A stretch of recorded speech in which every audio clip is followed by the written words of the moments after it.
चार धाम यात्रा, आस्था और चुनौतियां। हर साल लाखों श्रद्धालु चार धाम यात्रा पर निकलते हैं। बद्रीनाथ, केदारनाथ, गंगोत्री और यमुनोत्री धाम, ये चारों धाम आस्था का केंद्र हैं। लेकिन इस पवित्र यात्रा के रास्ते में एक बड़ी चुनौती भी होती है, ट्रैफिक जाम। इससे समय और पैसों की बर्बादी होती है। चार धाम एक्सप्रेसवे से यात्रा आसान हुई है। टेक्नोलॉजी से ट्रैफिक संभालना संभव है। RFID का मतलब है रेडियो फ्रीक्वेंसी आइडेंटिफिकेशन। ये टेक्नोलॉजी रेडियो तरंगों से चीजों की पहचान करती है। इसमें एक छोटा चिप होता है जिसे RFID टैग कहते हैं। ये टैग किसी भी चीज पर लगाया जा सकता है। RFID रीडर टैग से जानकारी प्राप्त करता है। टोल प्लाजा पर फास्टैग, सामान की ट्रैकिंग और लाइब्रेरी मैनेजमेंट में इसका उपयोग होता है। चार धाम एक्सप्रेसवे पर ट्रैफिक व्यवस्था के लिए भी यह उपयोगी है। RFID टेक्नोलॉजी फास्टैग से अलग और कई मायनों में बेहतर है। फास्टैग के लिए आपको टोल प्लाजा पर रुकना पड़ता है, जबकि RFID रीडर चलती हुई गाड़ियों से भी जानकारी प्राप्त कर सकते हैं। इससे न सिर्फ समय की बचत होगी, बल्कि ट्रैफिक भी सुचारू रूप से चलता रहेगा।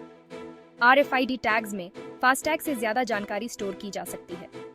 इसमें गाड़ी का प्रकार, रजिस्ट्रेशन नंबर, यात्रियों की संख्या, यात्रा का उद्देश्य जैसी जानकारियां शामिल हो सकती हैं। इससे ट्रैफिक संभालना और सुरक्षा व्यवस्था को बेहतर बनाने में मदद मिलेगी।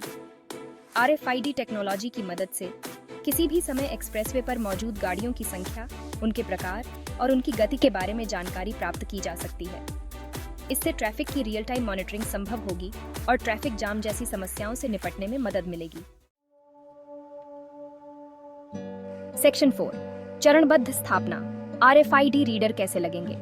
चार धाम एक्सप्रेसवे पर RFID सिस्टम को धीरे धीरे लागू किया जा सकता है। शुरुआत में सभी प्रवेश और निकासी बिंदुओं पर RFID रीडर लगाए जा सकते हैं। इसके बाद एक्सप्रेसवे के अलग अलग हिस्सों में भी रीडर लगाए जा सकते हैं। RFID रीडर को सड़क के ऊपर या किनारे पर आसानी से लगाया जा सकता है। इन रीडर्स को सौर ऊर्जा से भी चलाया जा सकता है, जिससे बिजली की बचत होगी। RFID टैग्स को गाड़ियों के विंडशील्ड पर चिपकाया जा सकता है, ठीक उसी तरह जैसे फास्टैग को चिपकाया जाता है। RFID सिस्टम को लागू करने के लिए सरकार और निजी क्षेत्र को साथ मिलकर काम करना होगा। सरकार को RFID टैग्स और रीडर्स खरीदने के लिए सब्सिडी देनी चाहिए। साथ ही निजी क्षेत्र को इस टेक्नोलॉजी को विकसित करने और उसे लागू करने में प्रोत्साहित करना चाहिए। सेक्शन 5, RFID और कैमरे सुरक्षा की दोहरी दीवार। RFID सिस्टम के साथ साथ एक्सप्रेसवे पर CCTV कैमरों का नेटवर्क भी स्थापित किया जाना चाहिए। RFID और कैमरे साथ मिलकर सुरक्षा व्यवस्था को और मजबूत बनाएंगे। RFID रीडर से गाड़ी और उसके मालिक की जानकारी मिल जाएगी, जबकि कैमरे से गाड़ी और उसके अंदर बैठे लोगों की तस्वीरें मिल जाएंगी। इससे किसी भी मुसीबत में तुरंत कार्रवाई की जा सकेगी। इसके अलावा RFID और कैमरे से प्राप्त जानकारी का इस्तेमाल ट्रैफिक नियमों को तोड़ने वालों पर नजर रखने के लिए भी किया जा सकता है। जो लोग गति सीमा का उल्लंघन करेंगे या गलत लेन में गाड़ी चलाएंगे, उनके खिलाफ कार्रवाई की जा सकेगी। सेक्शन 6, सभी के लिए फायदेमंद, डेटा का सही इस्तेमाल। RFID सिस्टम से प्राप्त जानकारी का इस्तेमाल सिर्फ ट्रैफिक संभालना और सुरक्षा व्यवस्था को बेहतर बनाने के लिए ही नहीं, बल्कि कई अन्य क्षेत्रों में भी किया जा सकता है। इस जानकारी का इस्तेमाल करके पर्यटन को बढ़ावा दिया जा सकता है, आपदा प्रबंधन को बेहतर बनाया जा सकता है और पर्यावरण संरक्षण के उपाय किए जा सकते हैं।